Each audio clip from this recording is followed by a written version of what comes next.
Here in the second half of Chapter 12, we're going to be talking about human genetic variation, which is kind of a polite way of saying this is what sometimes goes wrong in human genetics. I'll be blunt with you up front here. This is kind of a depressing topic, at least I feel it is, because we're really talking about things that can go sometimes tragically wrong in the DNA of a human. It's something you can never do anything about because it's there before the baby's ever born. And we're going to start with just some kind of basic ideas relating to variation. And first of all, the forms that we're most familiar with, the different types of variations that we're most familiar with, are usually something found on the autosomes. The sex chromosomes are not usually involved in these. These are the other 44 chromosomes that you get, 22 from each parent. And usually these are recessive traits. Now, we often call these recessive mutations because the assumption is that sometime in the past, this is a mutation that has just happened to have gotten passed down from generation to generation. Because it's recessive, you're only going to see it expressed if someone is homozygous for the allele. A heterozygous individual can pass it down but won't have any of the symptoms from it. And this may be something where the mutation happened thousands and thousands of years in the past, or it could be something that's happened very recently. There's really no way of knowing. Generally, if it's something that is seen in more than one individual, something that's been named and described, it's probably something that happened a long time ago. If it's a more recent thing, it may be something that we have only seen in a couple of people, and we may not have a real recognition of what it is yet. Now, if you have two parents that are both heterozygous, they obviously would not be expressing the allele, but they would have a 25% chance of a child having two copies of the recessive allele and therefore having this condition. So that's kind of the assumption if someone has one of these conditions is probably both of their parents are heterozygous. If one of their parents was homozygous recessive, we'd be looking for it already, coming from that parent who'd be showing the traits. Now, three of the most common examples given for this, three kind of the textbook examples of autosomal recessive, are sickle cell, Tay-Sachs, and cystic fibrosis. Each one of these is linked to kind of a specific ethnic group, and that's because we feel that probably this recessive mutation happened somewhere back in the past in that group. Sickle cell is linked almost exclusively with people with African ancestry, so either in Africa or in other countries where the ancestors came from Africa. Tay-Sachs seems to be found in European Jews, people whose ancestry may be German, Russian, Ukrainian, something like that, but are Jewish ethnicity. So we feel probably it was in a Jewish person in that region that's gotten passed down. And cystic fibrosis is found in primarily European Caucasians, non-Jews usually. And so each one of these, it's not that they can't be found in other people, but the fact that they, in the past people tended to kind of marry people that were in their same ethnicity has really kind of narrowed this down for each one of these three into fairly specific groups, although I'm sure that in the future we'll see less and less of that as we see more and more people marrying outside of their ethnicity, and also people traveling around the world more. If a trait was really localized in one area, it would have stayed that way because people didn't tend to travel as much as they do these days. Now, there are some human disorders that are still found on the autosomes, but they are dominant. And remember, if it's a dominant allele, that means if you carry the allele at all, you will express it. Now, these you'd think probably wouldn't be overly serious variations, because if this is something that would stop your ability to survive or stop your ability to reproduce, you wouldn't be passing it on to the next generation, and there'd be no way for the next generation to get it.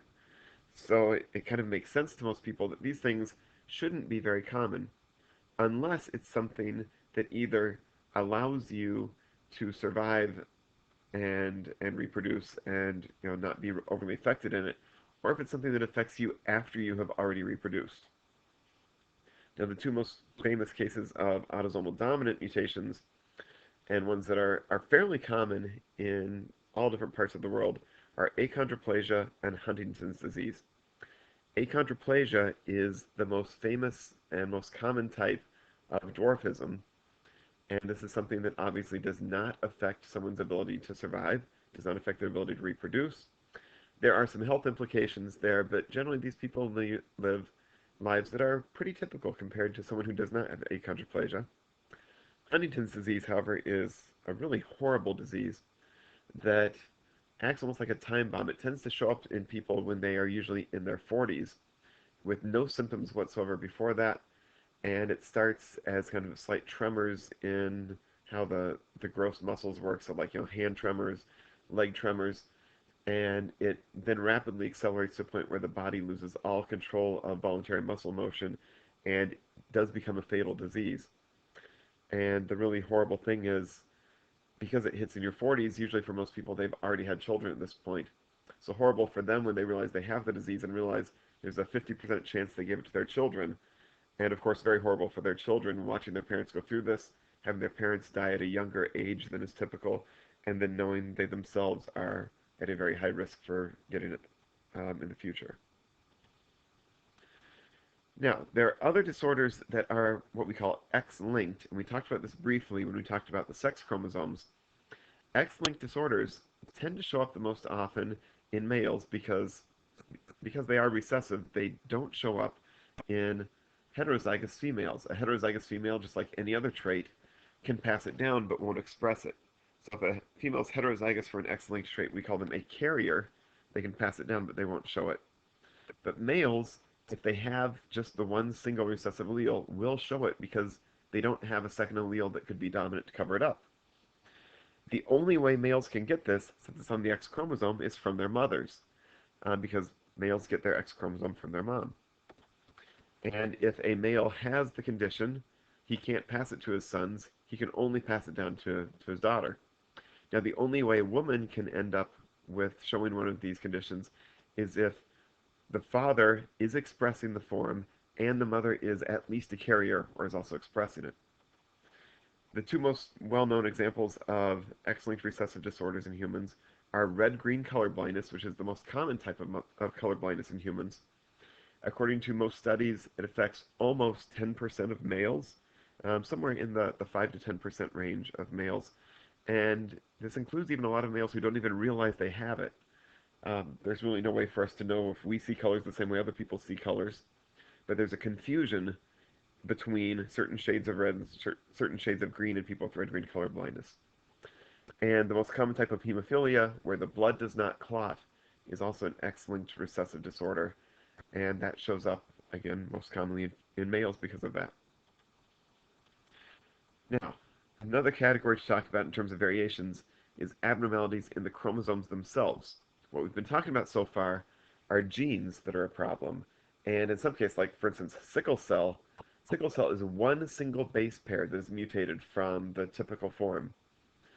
But what if you'd have a change that affects more than just a single gene? Well, if it's a bigger section, we call it a chromosomal mutation, and it may affect a chunk of a chromosome. It may, in some cases, even affect an entire chromosome. But what you're going to expect to see here, because it is affecting more than one gene, you expect it to affect many traits. You'll see several different symptoms. These things are much less common to be passed down from one generation to the next. Because of the multiple symptoms, often these are people who don't lead normal lives and may not end up reproducing. Although there are many documented cases where a family has a certain chromosomal mutation that's been passed along. So we don't really have names for these diseases because they are less common. We have more descriptions of what has happened. So you could have a possibility where a chromosome is missing part of the genes on it, missing a chunk out of the chromosome. If that's the case, we call it a deletion. Duplication is where a section of the chromosome kind of repeats itself, and again, this is more than one gene we're talking about.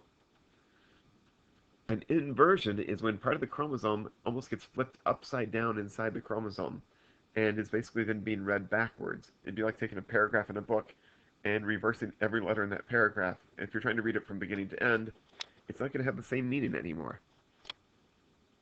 Another famous one is a translocation, where a section breaks off of one chromosome and attaches to another chromosome. And we're not discussing crossing over here. This is when it just attaches to some other random chromosome and becomes part of that chromosome. And in doing so, that can end up changing how these things end up being used and how the genes end up being able to be expressed. Something that's more common than those chromosomal mutations are changes in the number of chromosomes. Now, one that we don't hear much about with humans is polyploidy. If you remember haploid and diploid when we talked about chromosome numbers for cells, well, this is now a term that means many sets of chromosomes, that prefix poly, and this is where a cell has, instead of the one set of chromosomes you see in a haploid cell, or the two sets you see in a diploid cell, there could be 3, 5, 20 sets of chromosomes all in one cell. Now, this is extremely common in plants, and in fact, this is what leads to, in many cases, very large, sweet fruits in plants. So sometimes we even try to make this happen. If you're a fan of large strawberries, those very, very sweet strawberries, those are polyploid. If you've ever seen wild strawberries, you know they're much smaller, about the size of like a cherry or grape at the very largest, and not nearly as sweet, and they usually are not polyploid. Now, polyploidy in humans and in many vertebrates is going to be a fatal condition and something that won't be survivable for the cell. What we do see more often in humans is something called aneuploidy. And aneuploidy is when you have either an extra chromosome or a missing a chromosome. So in all of your body cells, you'd have either 45 or 47 chromosomes. And the most common place where this would happen to cause this would be during meiosis. In meiosis, if you remember, when all the homologous chromosomes pair up, we call that synapsis. And then during meiosis 1, in anaphase 1, the homologous chromosomes separate from their partners. Well, if one pair doesn't separate properly, you'll end up with one gamete that has 24 chromosomes, another gamete that has 22 chromosomes.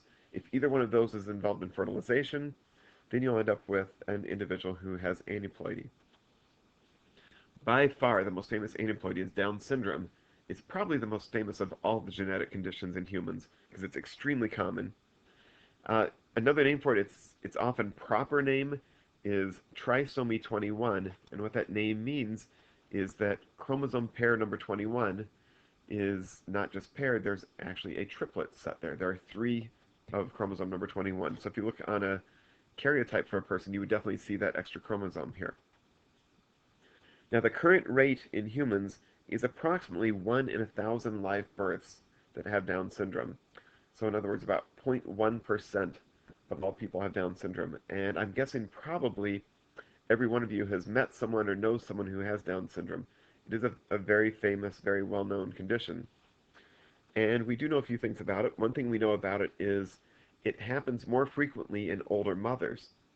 Now, this is cause for concern because, especially in the United States, people are having children at older and older ages, and what we're seeing is an increase in Down syndrome births because of this. If a woman decides to wait until she's in her 40s to have children, she's much more likely to have a child with Down syndrome. In fact, as you're reaching the end of your reproductive age as a woman, it can reach a rate of 1 in 5 live births that would be a child with Down syndrome. It seems to be just in the forming of the eggs in the female that the non-disjunction happens more frequently the older you get. Now, someone with Down syndrome, again, usually it's very survivable. Usually the medical problems are considered to be kind of minor compared to other conditions that can show up. The most serious symptoms are a definite lack of a full mental function. Usually IQ is significantly lower than average. And the most life-threatening condition is problems with the heart. The heart usually is more susceptible to different problems, and that's often the cause of death in someone with Down syndrome is some sort of a heart problem, even at a higher rate than the general population. Now, there are some bright sides too. If you know anyone with Down syndrome, you know there is a genetic tendency toward being a happier, friendlier person than just the general public. And that's one sign we have that emotions are at least partially genetic and our personalities are at least somewhat genetic. Another change in chromosome number that affects the sex chromosomes is something called Turner syndrome. And Turner syndrome is when a person only has one sex chromosome and it's an X chromosome. And if a female has only one X chromosome, they have to be female because they don't have that testis determining factor that's found on the Y chromosome. But someone with Turner syndrome usually will not go through a full sexual development. They may go through kind of a partial puberty or may not at all, but they usually are not going to be able to reproduce. The other symptoms that show up, the more serious symptoms, are usually aging at a faster rate than normal. The bodies just seem to age faster and usually die at a younger age. Usually, these females don't grow as large as other females, just smaller on average, and like we said, they have shorter lifespans. But it's definitely a very serious condition. Now, some people try to group this in with it and just say, well, it's an aneuploidy of sex chromosomes. But there's another condition that's often called triple X syndrome when a female has three X chromosomes instead of two. And triple X syndrome is something that is much less damaging to the body than being a true Turner syndrome. Triple X syndrome is usually a female that is very normal in every way except, again, we tend to see usually a slight decrease in mental abilities, so usually a slightly lower IQ than normal. But we're fairly certain that most triple X syndrome females go undiagnosed until at some point in their life, if they ever need to have a genetic test done, it may be discovered. Um, it's another condition with sex chromosomes called Klinefelter Syndrome, where someone has two X's and a Y.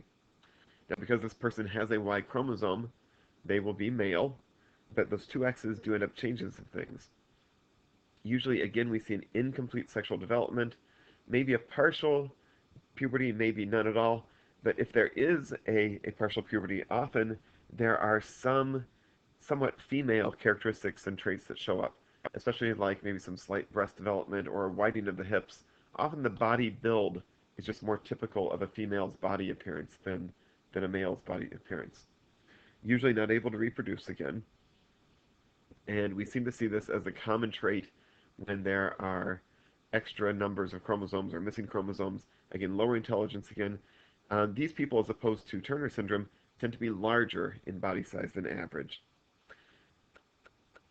And one more that we have here is called XYY syndrome, where a male has two Y chromosomes, and this male is, again, fairly normal, slightly below average intelligence, but often probably not diagnosed. There's a very, very famous study that was done, I believe it was back in the 1950s, on these individuals with XYY syndrome. And in fact, at the time, it was often referred to as super male syndrome. And a scientist who did the study took a look at people with this condition and came to a conclusion that they were more likely to become violent criminals. And the implication was that the Y chromosome is a genetic tendency to be a violent criminal, whether it's a murderer, someone who is a rapist, someone who's more likely to carry out crimes of passion. And unfortunately, this became pretty well known until it was found later on that the study was actually completely falsified. There's no true data there at all, and these people are unfortunately, somewhat vilified because people think that they are more likely to be evil people, and there's no truth to that whatsoever.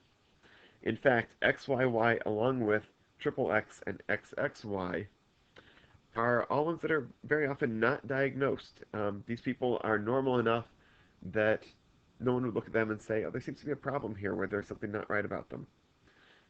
They are sometimes diagnosed due to just, happen to be doing a study on the person's genetics for some other reason and happen to discover it. Or ironically enough, these people are sometimes discovered if they ever try to compete in the Olympics because part of testing to compete in the Olympics, you have to go through genetic screening to make sure you're not trying to pass yourself off as the wrong gender. Now, one last comment just to throw out here. Some people wonder about what if someone only had a Y chromosome and no X? And the truth is that individual would not survive. The X chromosome has some genes on it that are necessary for survival in humans. And with only a Y chromosome, a zygote would not develop, and you would not end up with an individual. That's the end of Chapter 12.